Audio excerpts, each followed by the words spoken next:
The story begins on a crisp autumn evening in Manhattan, New York. The city buzzes with life as Ethan Carter steps out of a sleek black car parked in front of the Grand Meridian Hotel. At 28 years old, Ethan is a man of quiet confidence, dressed in a tailored suit that hints at his success but doesn't scream wealth.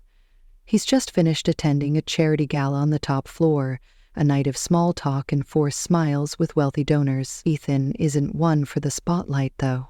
He prefers to keep his life private, a habit born from years of growing up as the son of Victor Carter, the infamous casino mogul from Las Vegas. But tonight, he's not thinking about his father or the empire he quietly oversees as CEO of Carter Group. He's just eager to get home.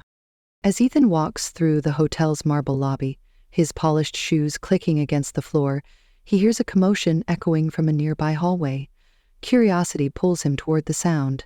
He turns a corner and freezes. There, slumped against the wall, is a young woman with messy brown hair and a flushed face, clearly drunk. She's wearing a simple black dress, torn at the hem, and her eyes are half closed as she mumbles incoherently. Standing over her is a scruffy man in a cheap jacket, his voice loud and slurred. "Come on, sweetheart. Don't play hard to get," he says, reaching for her arm. The woman weakly pushes him away, but she's too out of it to fight back. Ethan's jaw tightens. He's seen enough. Without a second thought, he steps forward and grabs the man's shoulder, pulling him back. "Hey, leave her alone," Ethan says, his voice firm but calm. The man stumbles, turning to face Ethan with bleary eyes. "Who the hell are you? Mind your own business," he snaps, shoving Ethan's chest. Ethan doesn't budge. He's not a fighter, but he's not about to let this creep harass a defenseless woman. "Walk away or I'll call security," Ethan warns, holding up his phone. The man laughs, a harsh, grating sound, and lunges at Ethan, swinging a wild punch. Ethan dodges easily, grabbing the man's arm and twisting it behind his back. The guy yelps, struggling, but Ethan holds him steady. "Last chance," Ethan says. Before the man can respond, the woman on the floor groans, drawing Ethan's attention. She's trying to stand, her legs wobbling. Ethan loosens his grip for a split second, and the man breaks free, bolting down the hall. Ethan considers chasing him, but decides against it. The woman needs help more. He kneels beside her, keeping his distance to avoid scaring her. "Hey, are you okay?" he asks softly. She blinks up at him, her hazel eyes unfocused. I don't know," she mumbles, her words slurring together. "Where am I?" Ethan glances around. The hallway is empty now, but he can't just leave her here. "You're at the Grand Meridian Hotel. What's your name?" he asks. She rubs her forehead, frowning. Lily Harper," she says, then winces. "I think I had too much wine." Ethan smiles faintly, relieved she's at least coherent. "All right, Lily, let's get you somewhere safe." He offers his hand and she takes it, her grip shaky as he helps her stand. She leans against him, unsteady, and Ethan steadies her with an arm around her shoulders. "Do you have a room here?" he asks. Lily shakes her head. "No, I was at a work thing, fundraiser. Then this guy, he wouldn't leave me alone." Her voice trails off, and Ethan nods, piecing it together. She must have been at the same charity event he attended, probably roped into drinks by pushy colleagues. Before they can move, footsteps pound down the hall. 2 hotel security guards appear, followed by the scruffy man from earlier, now pointing at Ethan with a smug grin. "That's him! He attacked me!" the man yells. Ethan blinks, caught off guard. "What?" "No, I was stopping him from harassing her," he says, gesturing to Lily. The guards exchange a look, then one steps forward. "Sir, we need you to come with us. The police are on their way." Ethan opens his mouth to protest, but Lily clings to his arm, muttering, "Don't let them take you." Minutes later, blue and red lights flash outside the hotel as 2 NYPD officers arrive. The scruffy man spins a wild story about Ethan starting a fight, and without witnesses or cameras in that hallway, it's his word against Ethan's. The officers cuff Ethan, reading him his rights, while he stands there in disbelief. "This is ridiculous," he says, but the cuffs click shut. Lily, sobering up fast from the chaos, steps forward, her voice trembling but determined. "Wait, he's my friend. He didn't do anything wrong. That guy was bothering me and he helped me," she says, pointing at the scruffy man. The officers pause, eyeing Lily skeptically. "You know him?" one asks. Lily hesitates, then nods quickly. "Yeah, he's my best friend, Ethan. Please don't arrest him." The scruffy man scoffs, but the officers seem unsure. They uncuff Ethan but warn him they'll need to take statements at the station. "You're free to go for now, but we'll sort this out downtown," one says. Ethan rubs his wrists, glancing at Lily. She just saved him from a night in jail, and he doesn't even know her. At the precinct, Ethan and Lily sit side by side on a hard bench, waiting to give their statements. The fluorescent lights buzz overhead, and Lily fidgets with her torn dress. "Thanks for that," Ethan says, breaking the silence. "You didn't have to lie." Lily shrugs, a small smile tugging at her lips. "I couldn't let them lock up the guy who saved me. Besides, you don't look like a creep." Ethan chuckles, the tension easing. "Good to know. I owe you one." The officers take their statements separately, and by the time they're done, it's nearly midnight. The scruffy man's story falls apart when hotel staff confirm he's a known troublemaker and Ethan's cleared of any charges. Outside the station, the cool night air hits them as they stand on the sidewalk. "Where do you live?" Ethan asks. "Brooklyn," Lily says, "but I can take the subway." Ethan shakes his head. "No way. After tonight, I'm making sure you get home safe." They climb into a cab, the city lights streaking past as they head to Brooklyn. In the quiet, Lily glances at Ethan. "You didn't have to do all this, you know. Most people would have walked away." Ethan meets her gaze, his expression softening. "I'm not most people." The cab pulls up to a modest brownstone, Lily's home, and she steps out, pausing at the door. "Good night, Ethan," she says, her voice warm. He nods. "Good night, Lily." Ethan watches her disappear inside, then tells the driver to wait. He leans back, staring at the building. Something about Lily Harper sticks with him. Her courage, her kindness, even her drunken stubbornness. He's not sure why, but he doesn't want this to be the last time he sees her. The night started with a mess, but it's ending with a spark, one he can't quite explain. The next morning, sunlight streams through the cracked blinds of Lily Harper's small Brooklyn apartment. She wakes up on her lumpy couch, head pounding from last night's wine and chaos. Memories flood back. The creepy guy at the hotel, Ethan stepping in, the police station. She groans, rubbing her temples, then notices a glass of water and 2 aspirin on the coffee table. A sticky note beside them reads, "Take these, feel better." "Ethan," she blinks, confused. He must have left it when he dropped her off. A tiny smile creeps onto her face. Maybe he's not just some random hero after all. Across town, Ethan Carter sits in his sleek Manhattan penthouse, sipping black coffee. He's already ditched the suit for jeans and a hoodie, a disguise he's perfected over years of dodging his family spotlight. As the son of Victor Carter, Las Vegas casino king and CEO of Carter Group, Ethan's life is a balancing act. He runs a multi-million-dollar company but hates the glitz that comes with it. Last night was a rare slip, attending that gala, and now Lily Harper's stuck in his head. He can't shake the way she stood up for him, bleary-eyed but fierce. He wants to see her again. By noon, Ethan's at her doorstep, hands in his pockets, rehearsing what to say. Lily opens the door, still in pajamas, hair a mess. "Ethan?" she says, startled. "What are you doing here?" He shifts, awkward but determined. "I wanted to check on you and, thank you properly for last night. Can I come in?" Lily hesitates, then steps aside. "Sure, but it's a mess in here." The apartment's tiny, cluttered with thrift store furniture and stacks of books. Ethan spots a leaky faucet dripping into a bowl in the kitchen. "That's been broken forever," Lily says, embarrassed. "Landlord won't fix it." Ethan grins. "Got any tools? I can handle it." She laughs, thinking he's joking, but hands him a rusty wrench from a drawer. 10 minutes later, the drip's gone and Lily's staring at him like he's a magician. "Where'd you learn that?" she asks. Grew up fixing things, he says, shrugging. It's half true. He learned from maintenance crews at his dad's casinos, but she doesn't need to know that. They sit on the couch, sharing takeout coffee he brought. Lily opens up about her life. She works at Hope Rising, a nonprofit in New York, helping low-income families. Money's tight and her family's no help. My dad, Frank, and my mom, Marlene, they're always asking for cash. Then there's my uncle, Ronnie. He's the worst, gambles everything away, she says, rolling her eyes. Ethan listens, nodding. Sounds rough. Why do you keep helping them? Lily sighs. Guilt, I guess. They're family. That afternoon, her words prove true.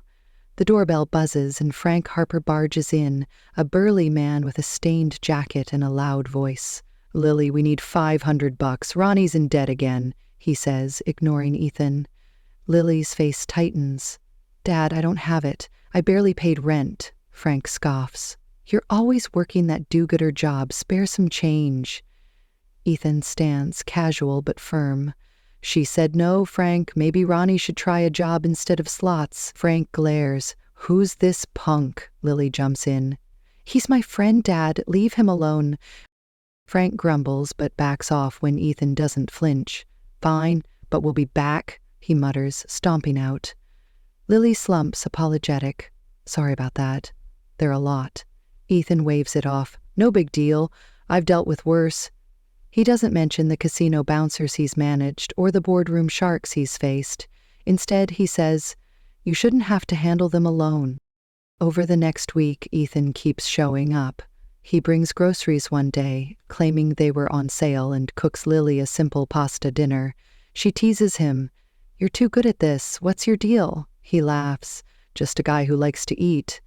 In truth, he's testing a life he's never had, one without private chefs or penthouses. With Lily, it feels real. She starts trusting him too, letting him fix a wobbly table or repaint a peeling wall. They banter over paint colors, Lily splashing some on his hoodie, both of them laughing like kids. But Ethan's got a problem. His penthouse lease is up and he's tired of the sterile luxury. One night, over pizza, he floats an idea. My place is a hassle to maintain. What if I moved in here? Split the rent. Lily blinks, surprised. You want to live in this dump? He nods. It's not a dump, it's cozy. I've got some savings from freelance gigs. We could make it work. She hesitates, then agrees. Okay, but you're on dish duty. The move happens fast. Ethan brings a duffel bag and a few boxes, keeping it minimal to avoid questions. Lily's curious, but doesn't pry. They settle into a routine. She's at work. He's freelancing, really running Carter Group remotely, and evenings are spent cooking or watching old movies. One night, Lily falls asleep on his shoulder during a rom-com, and Ethan doesn't move, his heart racing. He's falling for her, hard. Trouble brews, though. Frank and Ronnie show up again, this time with Marlene, a wiry woman with sharp eyes. Lily, we need $1,000 now. Ronnie's bookie's mad, Marlene says, hands on hips. Ethan steps in, voice dry. Let me guess, he bet on the wrong horse again. Maybe try bingo, less risk. Ronnie, a sweaty mess, snaps. Stay out of it, pretty boy. Ethan smirks. I'm in it now. Lily's not your ATM. The trio huffs off, but Ethan knows they won't quit. Days later, rent's due and Lily's short. She doesn't say it, but Ethan sees the worry in her eyes. He calls the landlord, pretending to haggle, and pays 3 months up front with his own cash. When Lily asks how, he lies smoothly. Got a deal. Landlord's desperate for tenants. She frowns, suspicious. That's too good to be true, he shrugs. Sometimes luck's on our side. She lets it go, grateful, but a seed of doubt plants itself. Their bond deepens anyway. One rainy night, Lily comes home soaked, shivering from a long day. Ethan wraps her in a blanket, makes hot chocolate, and they sit by the window, watching the storm. You're too nice, you know that? She says, sipping her drink. He smiles. Only to people who deserve it. She leans against him, and for a moment, everything's perfect. But Ethan's hiding a world she doesn't know. He's not just a handyman with savings. He's a CEO, a billionaire's son. And every lie he tells pulls him deeper into a web he can't escape. As Lily dozes off beside him, Ethan stares out at the rain, wondering how long he can keep this up. She's real, raw, everything he's craved, and he's terrified of losing her to the truth. A few weeks into their odd little arrangement, Ethan Carter and Lily Harper have settled into a rhythm in their cramped Brooklyn apartment. The place smells of fresh paint and coffee, a home shaped by their hands. Ethan's mornings start with frying eggs while Lily rushes out for her job at Hope Rising, her nonprofit in Manhattan. Evenings are quieter, filled with shared dinners and laughter over dumb TV shows. Ethan still hiding who he really is, the CEO of Carter Group, son of a Vegas tycoon, but he's good at it. He tells Lily he's freelancing online, designing websites or something vague, and she buys it, mostly. Life feels good, almost too good. That bubble bursts one Saturday when the doorbell buzzes like an angry wasp. Lily opens it, and there's Frank Harper, her dad, with Uncle Ronnie Baxter trailing behind. Frank's got that desperate look again, his voice booming. "Lily, we need $2,000. Ronnie's bookie's threatening to break his legs." Ronnie, sweaty and twitchy, nods. "Yeah, it's bad, kid." Lily's shoulders slump. "Dad, I told you last time I don't have that kind of money." Ethan, flipping pancakes in the kitchen, steps out, wiping his hands on a towel. "She's not lying, Frank. Maybe Ronnie should lay off the bets." Frank's eyes narrow. "You again? What's your deal, sticking your nose in our family?" Ethan keeps his tone light, almost mocking. "Just a roommate who doesn't like seeing Lily stressed. How about you try a job? I hear warehouses are hiring." Ronnie lunges forward, red-faced. "Watch it, punk." Lily grabs his arm. "Stop it, both of you." Frank mutters something about ungrateful kids and drags Ronnie out. But Ethan catches the glint in their eyes. They're plotting something. Sure enough, a week later, Lily's hosting a small fundraiser for Hope Rising at a community center in the East Village. Ethan's there, helping set up tables, blending in with his usual hoodie and jeans. The room's buzzing with volunteers and donors when a woman strides in, heels clicking like gunfire. Vanessa Steele, a tall, polished model with sharp cheekbones and sharper ambition, scans the crowd. She's worked with Hope Rising before, posing for promo shots, but today, her eyes lock on Ethan. Lily notices, frowning as Vanessa saunters over. "Ethan, right, we met at the Grand Meridian Gala," Vanessa purrs, resting a hand on his arm. "Didn't expect to see you here." Ethan pulls back, polite but cool. "Helping a friend, good to see you too." Vanessa smiles too wide and stays close, chatting about her latest shoot. Lily watches from across the room, her stomach twisting. When Vanessa hugs Ethan goodbye, lingering a beat too long, Lily's grip tightens on a stack of flyers. Later, as they clean up, she asks, casual but tense, "So, Vanessa's friendly, huh?" Ethan shrugs. "She's just networking, nothing to it." Lily nods, but doubt flickers in her chest. She wants to trust him. Meanwhile, Frank and Ronnie aren't done. Over beers at a dive bar, they hatch a plan. "That Ethan guy's too cozy with Lily," Frank says, slamming his glass down. "If we break them up, she'll lean on us again." Ronnie grins. "Vanessa's perfect. She's got the looks and she owes me a favor from a poker game." They call her, offering cash to flirt harder with Ethan, make Lily jealous. Vanessa agrees, smelling an easy payday and a chance to snag a guy she assumes has connection. The next twist comes unexpectedly. One rainy afternoon, Lily finds a letter slipped under the apartment door. It's handwritten, shaky. "Lily Harper, we met 3 years ago at Club Vortex in Brooklyn. You were in trouble. I owe you an explanation. Jack Nolan." She stares at it, puzzled. Club Vortex was a hazy memory, a night she'd rather forget. She'd gone with coworkers, had too many drinks, and woke up in a friend's car, no clue how she got there. Someone drugged her, she's sure, but she never knew who or why. This Jack guy's a ghost from that mess. Ethan's out getting groceries when Jack shows up. He's a wiry man in his 30s with tired eyes and a nervous tic. Lily lets him in, cautious. "What do you want?" she asks. Jack shifts, hands in his pockets. 3 years ago, I was at Vortex. I saw you stumbling, some jerk slipping something in your drink. I pulled you out, got you to your friend, but I bolted after. Felt guilty ever since. I've been looking for you to say sorry. Lily's stunned, her mind racing. Why now? She says. Jack shrugs. Found your name in a Hope Rising newsletter. Figured it's fate. Before she can process it, Ethan walks in, bags in hand. He freezes, seeing Jack. Who's this? He asks, voice tight. Lily explains haltingly, and Jack nods at Ethan. I just want to make things right. She deserves better than that night. Ethan's jaw clenches. He doesn't like this guy, doesn't like the past creeping in. Thanks for the story, Jack. You can go now, he says, firm. Jack leaves, but the air's thick with tension. That night, Ethan's quiet, chopping vegetables with too much force. Lily sits at the table, the letter in her hand.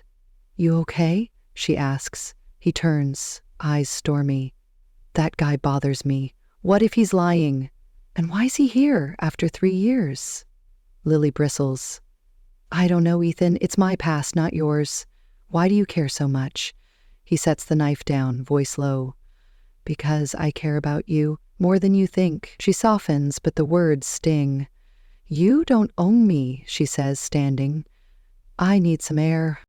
She grabs her coat and steps into the rain, leaving Ethan staring at the door. He's jealous, sure, but it's more than that. He's scared.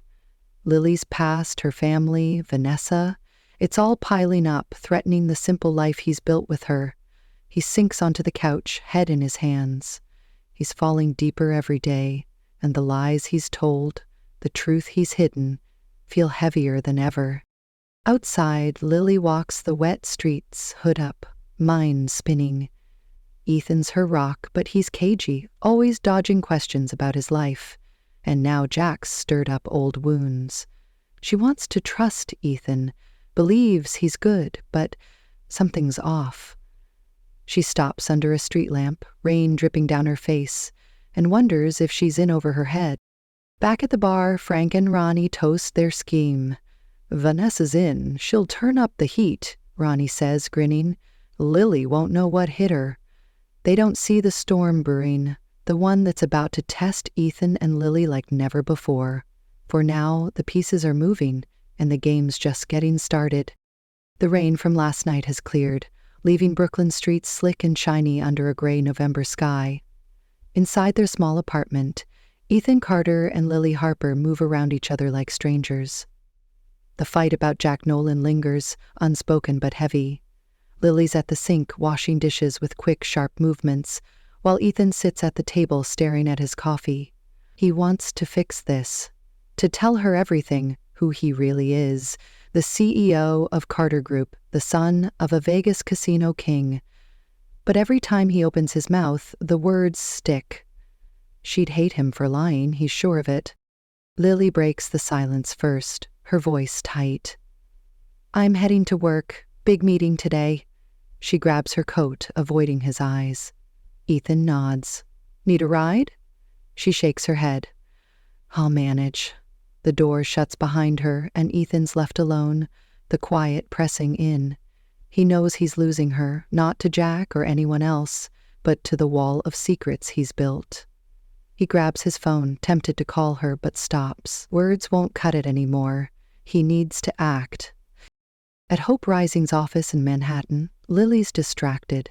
The meeting's about a new grant, a huge one, $5 million to fund housing projects. She's leading it, her passion shining through as she pitches to the team. Halfway through, a coworker, Sarah, interrupts, grinning. Lily, you'll love this. The donors rep is here. Says he knows you.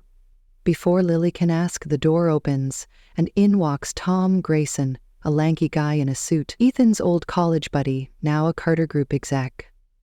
Lily's confused. Have we met? She asks. Tom smiles. Not directly, but Ethan Carter talks about you non-stop. Lily freezes. Ethan? My Ethan? Tom nods, oblivious to the bomb he's dropping. Yeah, the boss, CEO of Carter Group. He's funding this whole thing. Didn't he tell you? The room goes quiet, all eyes on Lily. Her face flushes, anger and hurt mixing. "No," she says, voice low. "He didn't," Sarah gasps. "Wait, your roommate's a millionaire?" Lily doesn't answer. She grabs her bag and storms out, leaving whispers behind. Back at the apartment, Ethan's pacing when Lily bursts in, eyes blazing. "You're a CEO? A billionaire's kid?" she yells, throwing her bag down.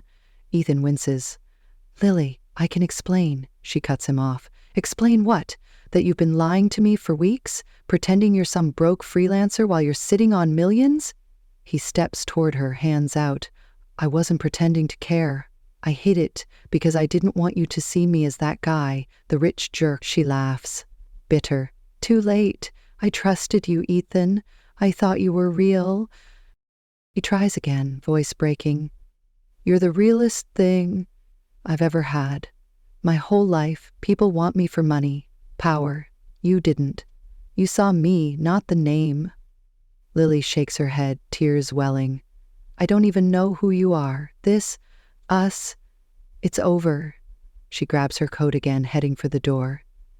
Ethan calls after her, "Lily, please." She doesn't turn back, slamming it shut. He sinks onto the couch, gutted. He's lost her. For 2 days, Lily crashes at a friend's place, ignoring Ethan's texts. She's furious, humiliated, replaying every moment he dodged her questions. But under the anger, she misses him, the way he made her laugh, the quiet nights they shared. Ethan's no better. He's a wreck, barely sleeping, haunted by her words. He knows she's right. He should have been honest. On the 3rd day, he makes a call. "Tom," he says, voice hoarse, "I need a favor." "Big one." That evening, Lily's walking home through Times Square, head down, when a voice crackles over a handheld speaker nearby. "Lily Harper, this is for you." She stops, looking up. A small crowd's gathered around Ethan, standing on a bench with a megaphone. Lights from a portable LED screen behind him flash her name in bright letters. Tourists murmur, phones out, recording. Lily's heart pounds as Ethan speaks, his voice echoing. "I messed up. I'm Ethan Carter, yeah, the rich kid, the CEO. But that's not who I want to be with you." He jumps down, walking toward her, megaphone still in hand. "I lied because I was scared. Scared you'd see me as a paycheck, not a person. But you never did. You saw the guy who burns toast, who sucks at painting walls. I love you, Lily. Not the money, not the title. You." The crowd awes, but Lily's frozen, eyes locked on him. He drops the megaphone, pulls a folder from his jacket. "I set up a trust, $5 million for Hope Rising, in your name. Not to buy you back, but to show you what matters to me. You do." She takes the folder, flipping through it, stunned. It's real. A charity fund with her as trustee. Tears spill down her cheeks. "You're insane," she whispers. Ethan steps closer, voice soft. "Maybe. But I'm your insane. I want to wake up every day and see you. Fight over who does the dishes. Build something real. Marry me, Lily. Not the CEO, just me." He pulls out a simple silver ring, no diamond, just a band, and drops to one knee. The crowd cheers, but Lily barely hears them. She looks at him, the guy who saved her that night, who fixed her faucet, who lied but loved her anyway. Her anger fades, replaced by something warmer. "You're an idiot," she says, laughing through tears. "But yeah, I'll marry you." Ethan's face lights up, and he slips the ring on her finger, standing to pull her into his arms. She buries her face in his chest as strangers clap around them. Times Square glowing behind. They pull back, breathless, and Lily wipes her eyes. "No more secrets, okay?" she says. Ethan nods, grinning. "Promise. You're stuck with me now." She punches his arm lightly. "Good, because I'm not letting you off easy." He laughs, and they kiss again, the LED screen still flashing her name. It's messy, public, perfect. Across town, Frank and Ronnie watch the scene on a viral video, mouths open. "He's loaded," Ronnie says. Frank groans. "We should have asked for more." But for Ethan and Lily, the world narrows to just them. The lies are gone, the truth's out, and they're starting over, together, right there in the heart of the city. A week after the Times Square proposal, Ethan Carter and Lily Harper are back in their Brooklyn apartment. But the air's different now. It's lighter, freer, with no more secrets hanging between them. The ring on Lily's finger catches the morning light as she sips coffee, watching Ethan flip pancakes at the stove. He's grinning, humming off-key, and she can't help but smile. They've survived the storm, her family, his lies, and come out stronger, but not everyone's ready to let go.